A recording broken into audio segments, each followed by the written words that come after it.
In this video, we'll be ranking every single starting pistol in COD Zombies. We'll be including pistols from Treyarch's main round-based titles, so that means no Vanguard, obviously. And we'll also be excluding loadout pistols like the Strife found in Black Ops 4, because let's face it, those aren't true starting pistols. Now, it's worth mentioning that the way that I'm ranking these pistols is mainly based on feel. Things like animations, recoil, their general look, and their sound design will heavily weigh in how they're ranked in this list, as well as how they feel when they're pack-a-punched. Now, we've got a total of 11 pistols to rank here, and spoiler alert, one of them is a tie. So let's start from the bottom at rank 10, the Black Ops 3 M1911. There's a few reasons why I've put it this low. First off, I don't agree with using night sights on this weapon. It just feels really out of place. The animations of the weapon are all right, they're okay, they're passable, but I gotta say the two things that make this weapon feel absolutely horrendous in my opinion is without doubt the complete lack of recoil. Like, this gun feels like it has absolutely no kick to it whatsoever, and also the sound from firing this weapon is trash. Like, it just sounds so bad.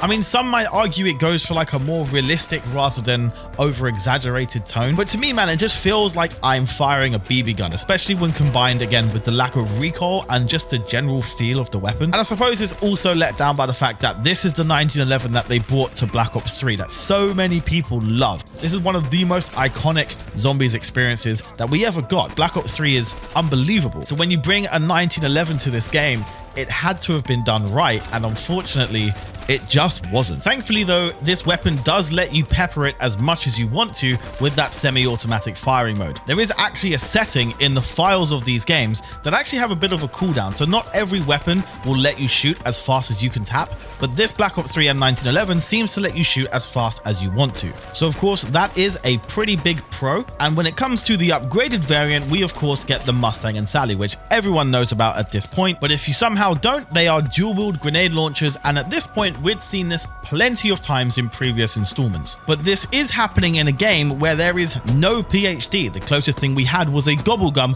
called Danger Closest, which meant that splash damage, which by the way actually felt more intense with this variant than any other 1911 that I tested, is a serious problem and can completely destroy your run. Now, in terms of damage output, this weapon follows a very similar format to many of the other weapons in this list, but for every starting pistol in this list, we're going to be running the same tests. Test 1 is a measure of how many rounds it takes to take down one zombie on round 5 with the unpacked variant. The second test is going to be using the upgraded variant of the pistol to see how many shots it takes to bring down a zombie on round 20. So with this Black Ops 3 1911, it takes 8 consecutive headshots to bring down one zombie. Of course, you can increase the performance of the 1911 in this game with Double Tap 2.0. And with the upgraded Mustang and Sally's, it typically takes 2 shots to bring down one zombie on round 20, though it is possible to do 1 shot if it's a headshot, but that is actually really hard to do with these Mustang and Sally's for some reason, actually more harder than with the other variants we'll be going through in this list. And like those other variants, the base model has a clip size of 8 with a base reserve of 32 up to 80 with a max ammo, and the Mustang and Sally's hold 6 to each clip with a reserve of 50. But in summary, the Black Ops 3 1911 brings a very similar damage output to what we expect from your typical starting pistol. It's just a shame really that the weapon itself feels so shit. And to be honest, that's backed by the fact that they even got rid of the iconic akimbo reload animation that's found on every other variant of the Mustang and Sally. Like, this one is just completely lifeless. But moving on to the 9th rank in this list, it's going to be a controversial one. It is the Black Ops 2 1911. Now, I know many people love Black Ops 2. They defend it to the death, but I'm sorry, the 1911 in this game feels terrible. First off, I'm really not a fan of the sound in this weapon. I mean, the reload sounds in particular are just simple clicks. Like, there's no substance to it. And the firing sound also sounds kind of plasticky. I can't quite explain that. And then we come to the animations, and those feel really clunky as well, though credit where it's due, we'll get to the Mustang and Sally's, they actually nailed that. But the basic unpacked variant, yeah, the animations just make it feel super clunky, super weighty in a way that's just not good. And then on the topic of animations, we come to the recoil. It just feels really unnatural, kind of just bobs up and that's it. Everything is just way too stiff and rigid. The model itself looks all right. It's just kind of let down by everything else. But in terms of performance, it also kind of lacks there as well. Of course, damage, we'll get to that, but it follows a very similar trend to most of the other M1911s. But for whatever reason, in terms of fire rate, it seems like this weapon has a little bit of a cooldown. At least it feels like there is one, because I just can't seem to fire the Black Ops 2 1911 as fast as I can with the others. So that's also a pretty big detractor. Now, the thing that saves this 1911, in my opinion, is the upgraded variant, the Mustang and Sally. Now, of course, at this point, we'd already seen this in Black Ops 1, but even still in Black Ops 2, it was nice to see these things return. Just like the Black Ops 3 1911, this is, of course, dual-wield grenade launchers, but something that I love is that they seem to have slowed down the reload animation compared to Black Ops 1, which really lets it flex how cool and how badass this animation actually is. It feels so good to use, and I also like the fact they kind of gently slanted the pistols at an angle. It just kind of completes the look overall, and in my opinion, actually makes it the coolest Mustang and Sally that we ever got. But kind of staggering how big the contrast is in terms of my opinions on the base model versus the upgraded model. But I gotta say, I love this version of the Mustang and Sally. One other thing that's really cool about it is that landing a headshot with this Mustang and Sally feels really easy to do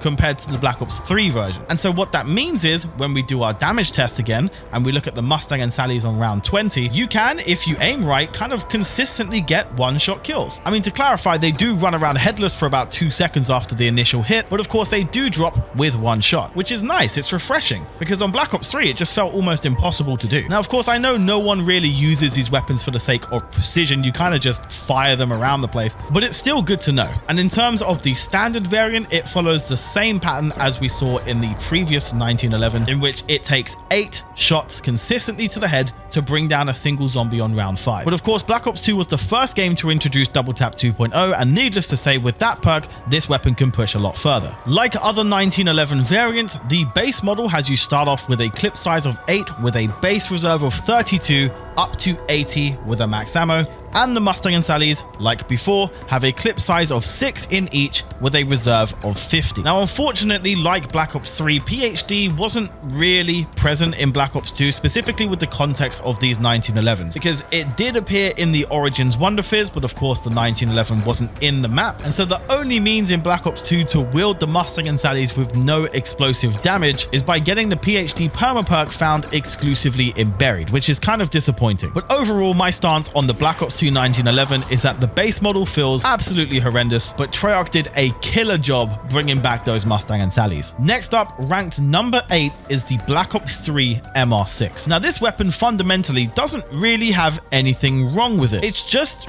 really boring. That's why it's so low in the list. Like the base Black Ops 2 1911 though, I will say that this weapon does feel like it has a bit of a cooldown on the firing rate. Again, I can't seem to shoot this weapon as fast as I can with many of the other starting weapons in this list. But besides that, the weapon feels passable. The animations are pretty clean, the sounds are alright, but the actual model and just general feel of the MR6 found in Black Ops 3 is just kind of like unseasoned chicken. It's just bland. There's nothing special about it. It will do the job, it will pass, that's about it. Upgrading this weapon was also kind of disappointing, because at this point the Mustang and Sally formula was pretty played out, and so seeing that upgrading the MR6s did the exact same thing did feel pretty boring. Again, we just keep going back to this theme of boring when talking about the MR6. Whilst the Pack-a-Punch MR6s did have a new name under Death and Taxes, the performance again is very akin to the 1911s in our test. And that's where on round 20, with these upgraded weapons, it will typically take 2 shots to take down the zombie unless you get a headshot. And again, similarly with the 1911s, on our standard weapon test on round 5,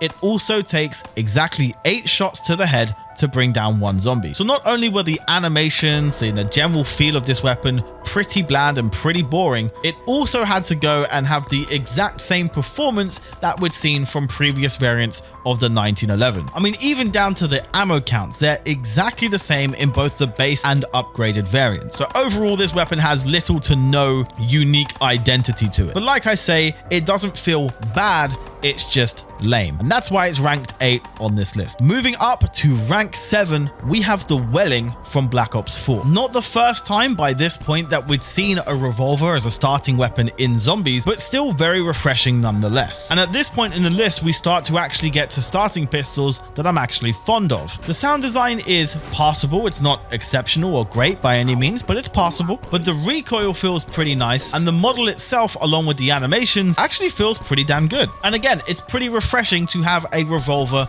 as a starting weapon. And whilst we're on the topic of this base variant, it's worth praising the fact that it doesn't follow the same damage model as the 1911s. No, in fact, this weapon is actually stronger. So on our round 5 test, as opposed to the 8 headshots that we typically see, the Welling can pull off a single kill on round 5 with just 3 consecutive headshots. You could argue that that's overpowered, but of course this game doesn't have double tap 2.0, and ultimately I think it's nice to have a weapon that actually performs slightly differently. It also starts you off with slightly more ammo with a reserve of 40 when you spawn in. But as feel is what we're most focused on again with this list, the Welling actually does pretty well. When you ignore a kind of mediocre sound design, everything else about this weapon actually feels great. It feels like it has its own identity, it still feels like a starting weapon should, and it's interesting enough for you to actually want to pack-a-punch it. But then that's where its unique nature quickly comes to an end. The upgraded variant of the Welling is called the King and Country, and one differentiating factor against the Mustang and Sally's is that the clip size remains at 8 on both weapons, and you also get a juicier reserve count of 96. The problem is that yet again,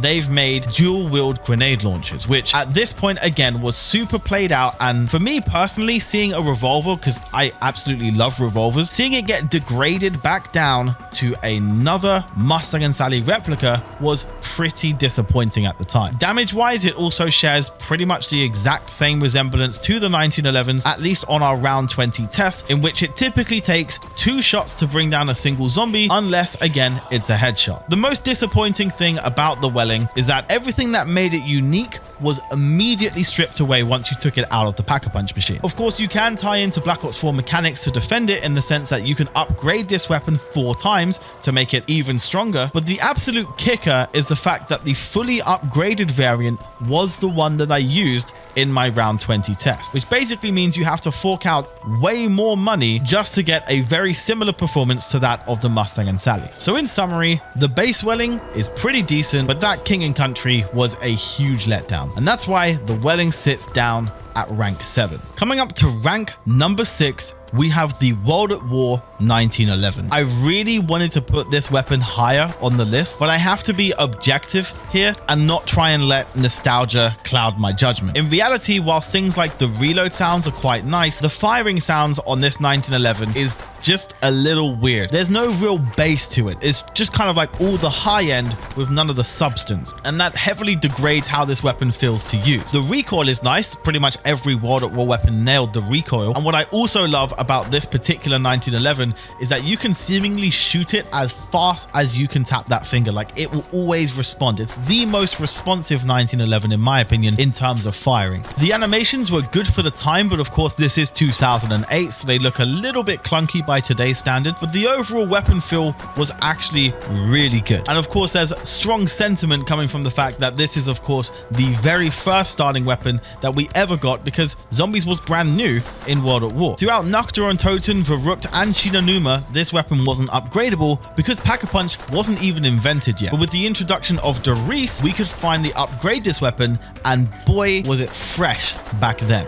Dubbed the C3000 biatches because, you know, why not? This converted the 1911 into a single grenade launcher pistol. Of course, the fact that it's not dual wield is unique to this weapon, but at the time, seeing that this weapon converted into a grenade launcher was absolutely huge. Of course, this hadn't been done before. Pack-a-Punch itself was a brand new concept, and this 1911 paved the way for the future of upgrading starting pistols. It really rewarded those players who kept this pistol in their arsenal rather than trading it out for one of the more obvious choices. Dialing back to the base variant, the ammo count is the same that we've seen in every other variant of the 1911 so far, where it has 8 to a clip with a base reserve of 32 up to 80 with a max ammo, and also had the exact same performance in our round 5 test, where the unupgraded variant takes 8 shots to the head to take a single zombie down. Now, what's interesting is that the upgraded variant of this particular 1911 consistently delivered one-shot direct hit kills on our round 20 test. Of course, this weapon has the disadvantage of not having two weapons, so you can't shoot as fast, and also with World at War not having PhD, you are susceptible to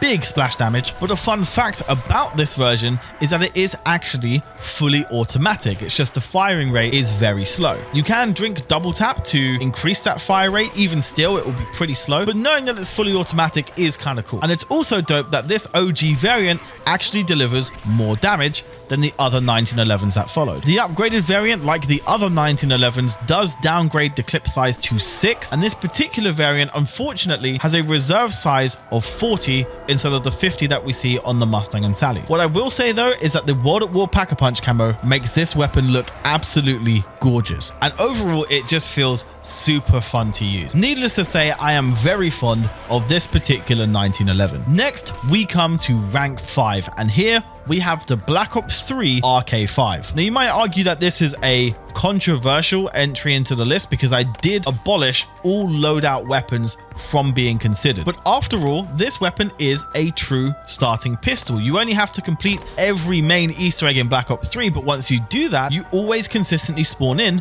with this weapon. Now, to make things fair, we are going to be reviewing the RK5 as its base model with no attachments, but even still, this weapon looks, feels, and performs great. Now, on the topic of performance, I feel like it's first worth mentioning that with this weapon, you spawn in with fully maxed ammo. So that's 15 to a clip and 120 in reserve. Now, it's not exactly fair to count this because, again, this is an Easter egg reward, and this reward also makes the MR6 spawn in with the max ammo as well. So that's not actually played a role in how I've judged this. But what I will say is that damage-wise, this weapon is very, very good. During our tests on round 5 unpapped, it will take down a zombie with just one burst. But what's even more impressive is that the upgraded variant on round 20 without double tap 2.0 will still take down a zombie with one burst shot to the head. This is of course a 3-round burst pistol for those who don't know, so it's safe to say that this is a very effective weapon, even outside of the realm of starting pistols. But again, performance takes a backseat on how we're judging this, but the RK5 even still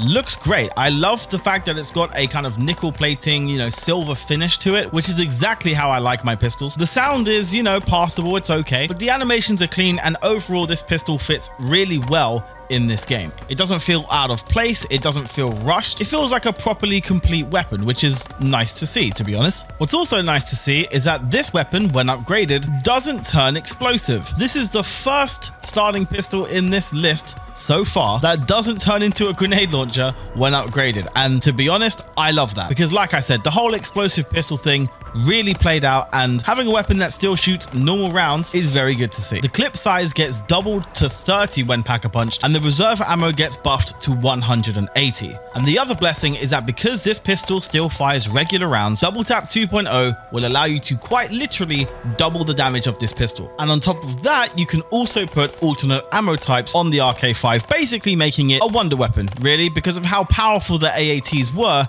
in Black Ops 3. Now again, I can imagine there's a lot of debate between if we can really count this as a starting pistol or not. Again, this does also act as a wall buy, so I suppose that's a point against this argument, but I think it deserves some spot in this list, some mention, and I think having it in the middle, ranked at number 5, is a fair place to put it. It's decent, though not exceptional in terms of feel with animations and appearance, but it's definitely a complete pistol, and the performance is genuinely exceptional. Pushing up to rank number 4, we have the Cold War M1911, which we're going to count as the only valid starting pistol from this game. But now we're getting into my genuine favorites. Whilst I'm not a huge fan of Cold War and the mechanics that it introduced, one thing that I will say it definitely got right was the quality feeling of the M1911 in this game. It's a shame that loadouts kind of made it, you know, not used very much, but looks wise, the model is great. I love the fact it's gone for the silver nickel plated kind of finish. It's iconic, and of course everyone loves the Black Ops 1 version for that, and I'm very glad that they brought this finish back for Cold War. What's also nice is the recoil and the animations on this pistol are genuinely brilliant. It feels nice. It has a decent kick to it. I love how you can witness the components of the pistol in motion as you're firing. The reload animation and of course the introduction of inspect animations for zombies here definitely completes this weapon in terms of how it feels. And this weapon definitely scratches that itch in terms of the feel factor, which of course is why it's ranked so highly. Now, Cold War's mechanics did unfortunately heavily swing performance into a very weird bracket in which it's not really fair to compare it to the other starting pistols in this list. That's mainly because even if we review this pistol from a standpoint of having no attachments on it, you're still riddled with the problems of the rarity system, the tiered pack-a-punch system, and also the fact that you can literally buff pistols as a weapon class in this game, which makes them all do more damage. Now, on my account of Cold War, I've completed a fair few of the Easter eggs, so I spawn in with a blue rarity pistol, and of course I have the pistol class fully maxed out. As a result, this pistol does insane damage compared to the other pistols that we've reviewed so far, to the point where with our round 5 unpapped test, the pistol will literally drop a zombie with one shot, and with the pack-a-punch test, it will do the same thing again. Now, with the pack-a-punch round 20 test, it did go to purple rarity and was also upgraded twice, but given the Cold War mechanics, that's the best way I could imagine translating it. That being said, performance for this pistol really can't be considered at all anyway, because the mechanics of this game is so drastically different to the other games that we're looking into. I will say though that this 1911 definitely feels like it has a heavy cooldown. You cannot pepper this thing as fast as you can tap. It will restrict you and you're not going to be able to shoot very fast at all. Ammo wise, that's another thing that Cold War kind of destroyed in this comparison, because you spawn in holding an absurd amount of rounds and you can buy more rounds whenever you want to. So it's definitely not fair to compare the ammo count in this version to the others. What I will say though is that this is the first 1911 and only 1911 in Treyarch's portfolio anyway that doesn't turn into the Mustang and Sally's when pack-a-punched. Now, me personally, I'm kind of a fan of this again because it's nice to still be able to use the 1911s as a general bullet weapon. And of course, through the loadout system, you can put it in akimbo, which does actually feel pretty badass. Now, in akimbo, the animations aren't nearly as badass as they used to be, but even still, it's a very fun weapon to use. If it was up to me though, I'd make a special tier for the 1911s, or maybe a special ammo type that would let players bring it back to the Mustang and Sally's that we know and love. I've said so many times how I'm tired of explosive pistols, but I will say with the 1911s, it is pretty iconic, let's be honest. It was definitely annoying to see it in other weapons, like the one we'll touch on next, but with the 1911s, the Mustang and Sally's are truly an icon. But the reason why the Cold War 1911 again is ranked at number 4, which is pretty damn high in this list, is because they did a genuinely good job with making this feel like a true return to the glory of the 1911 that we remember from back in Black Ops. Does it go as hard as the Black Ops 1911? No. But is it one of my favorites? Absolutely. Love or hate Cold War, this 1911 feels great to use. Coming into rank number 3, we have the Bloodhound from Shadows of Evil. This is the only map to feature this starting pistol, and what a weapon it is. An iconic 8-shot revolver that finally changed the same theme and pattern that we'd been seeing with pretty much every single starting pistol that we'd gotten up to this point. It was the first revolver that we'd seen as a starting pistol, and whilst the base variant has the exact same ammo pool that we've seen with the previous 1911s, the damage is drastically different, as well as the feeling, the animations, and the sound. So let's dive into it. First off, performance, get that out the way. The base variant of this weapon on round 5 will drop a zombie with 3 consecutive headshots. And again, this is without the use of double tap 2.0. This is the first pistol at this point chronologically that actually delivered a different result from this test than the other weapons tested. So this was the strongest base starting pistol that we'd ever gotten so far. What's more is that its appearance, in my opinion, is cute but striking. It's a very good looking weapon. The animations are gorgeous, they're clean, the recoil feels right, and every sound feels perfect. The firing noise has a nice beefy nature to it. You can clearly hear the casings drop as you reload. The detail, time, and effort put into this weapon is very clear to me, which also echoes into the map itself, which everyone knows is a phenomenal launch map. But the Bloodhound is one of those starting pistols that you actually want to use for longer. You kind of make a conscious effort to grab double tap 2.0 and keep using the Bloodhound because it's just nice to use. It's also very responsive with the firing rate. You can really get those quick taps in, and despite being a revolver, the reload time is not that bad either. Ultimately, it stands to say that the base variant of the Bloodhound is one of the best starting pistols we've ever gotten. I mean, it's a real shame that it only ever appears in one map. But then after all of this praise, you then go ahead and you pack-a-punch it. And once you grab the now dubbed meat wagon from that pack-a-punch machine, you can take a very good guess as to what you're wielding. Of course, you're wielding akimbo grenade launchers. I cannot express how disappointed I was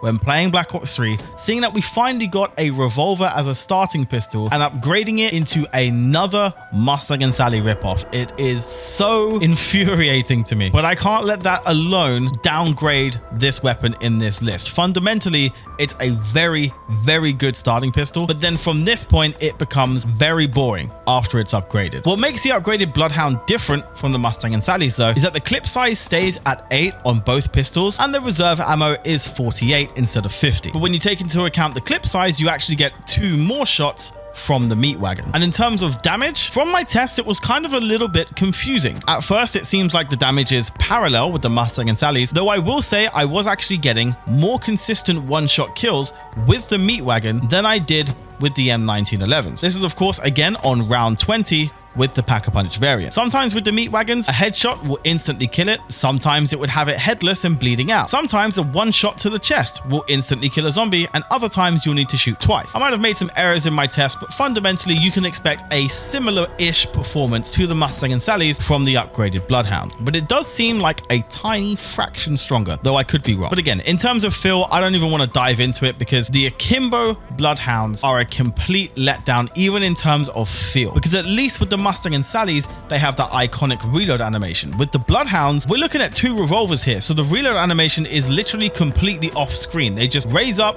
pull down, and then magically bring it back up, locked and loaded with all 8 shots. To me, it's just a letdown. I would have much preferred them to make it some kind of like proper hand cannon, maybe extend the barrel, even still have it akimbo and just let it shoot normal rounds, or go adventurous with it. The Bloodhound wasn't even in the weapon kit, so if they wanted to, they could make it have, you know, incendiary rounds, maybe some interesting attachments. I don't know, but they could have done so much more with it than what they did. But as it follows a very similar model to almost every other starting pistol in this list when pack-a-punched, I can't really downgrade it based on how disappointed I was when first taking it out of a pack-a-punch machine. Like I said, fundamentally, especially the base variant, this is a very cool starting pistol and certainly acted as an interesting change from the normal starting pistols we'd seen in terms of the base variant. As a result, the Bloodhound sits in a podium ranking on this list. But moving up to rank number 2, we have a 2-way tie between the Black Ops 2 and Black Ops 3 Mauser C96. Now, immediately, some people are going to jump in and say that there is no difference between the Black Ops 2 and Black Ops 3 variant of the Mauser from Origins. But this is actually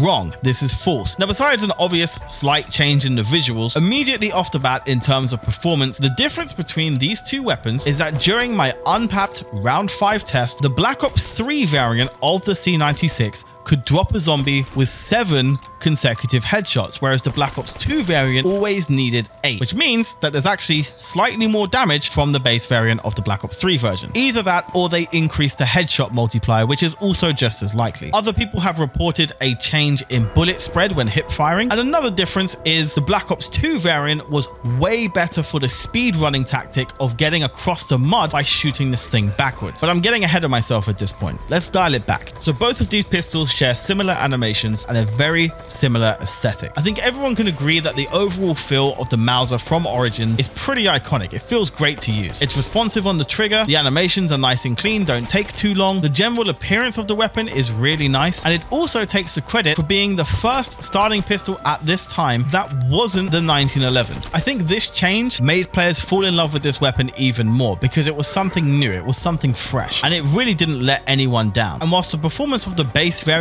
at least in Black Ops 2, was very reminiscent of the same performance that we got from the 1911, especially with it having the same ammo count as well, the biggest, most significant key difference between the C96 and the 1911 came when you pack-a-punched it. The Boom Hilda is an absolute machine and was finally a jump from the Mustang and Sally's that we'd been getting almost every single time up to this point. In both versions of this pistol, you come equipped with a clip size of 50 and a reserve ammo of 100. Now, right off the bat, it's worth mentioning that the game still sees this weapon as an explosive, even though it shoots what is basically plasma rounds. But because these rounds are labeled as explosive in the game's code, Double Tap 2.0 will not affect this weapon, much the same as the Mustang and Sally's. But this weapon will come equipped with a gorgeous camo, which I actually think the Black Ops 2 version was better, alongside a custom scope and a dramatic buff to the effective range and damage with these new rounds. It would melt panzers. It could annihilate straight lines of zombies even into the higher rounds. It was such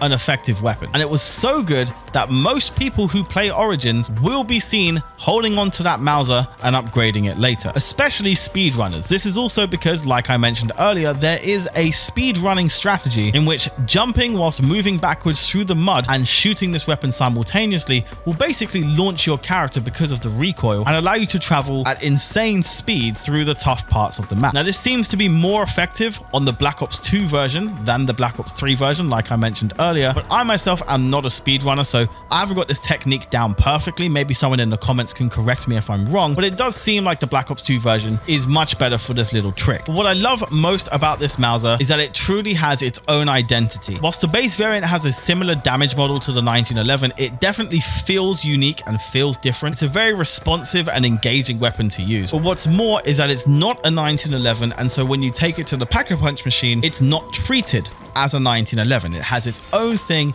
its own variant, completely different to the other things that we see in this list. And that's truly what makes this weapon so iconic. And of course, again, its performance is exceptional. Animations wise, it's really nicely put together. The sounds, the recoil, everything about this weapon does feel very high quality. Even the model quality felt like a step up at the time. And I'd definitely say that this Mauser C96 easily deserves to take rank 2 in this list. And the reason why I've put the Black Ops 2 and 3 versions together is because fundamentally they are just that similar, and the key differences between them pretty much counterbalance each other. But of course, you know what that means at this point. The number 1 ranked starting pistol in this list, and I know it's a common choice, but it's the correct choice. It's the Black Ops 1 M1911. Talk about an iconic pistol. First off, appearance wise, silver, chrome, whatever you want to call it, nickel plated. I don't know the right terminology. I just know it looks gorgeous, especially in the lighting of Black Ops 1. This weapon, even to this day, looks stunning when you play this game. Not only that, but I believe Black Ops 1 is some of the strongest sound design in the history of Call of Duty's weapons, and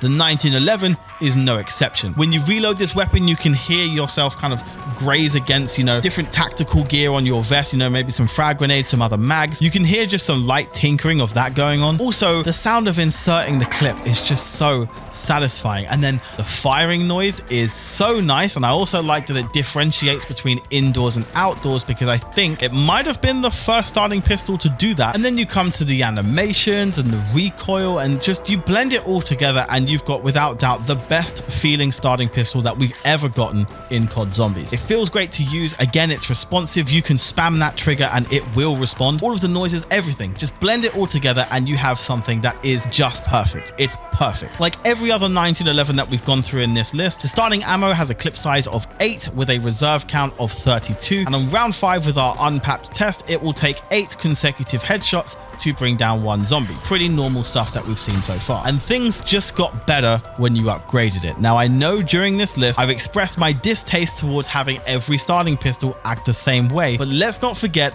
that this Black Ops 1 M1911 is the origin of this iconic style. So the World at War version, of course, did innovate by making the starting pistol a grenade launcher when upgraded, which was cool, but Black Ops 1 went that one step higher and made them akimbo. And that, of course, came with the iconic reload animation that we know and love, and the Mustang and Sallys as we know them now. These dual wield grenade launchers were incredibly effective at the time, especially on maps where you could buy PhD, and it was actually very common practice that in public sessions, if you didn't get the wonder weapon, you would just pack-a-punch the 1911s. It's got an iconic look with that Black Ops 1 pack-a-punch camo. The noises are very satisfying because they still retain the classic kind of wind-down supercharger noise that the old pack-a-punch weapons used to have. And damage-wise, the Mustang and Sallys, of course, set a trend for a lot of starting pistols after. During our round 20 test, like many of the other starting pistols in this list, it's a typical 2-shot kill to bring down a zombie. I will say though that landing a 1-shot headshot with this thing was not impossible, but kind of felt like it was. It's incredibly relatively rare when compared to the other 1911 variants that we went through earlier. But ultimately, again, it was the origin of the Mustang and Sally. Like, it's just so iconic, and it's coupled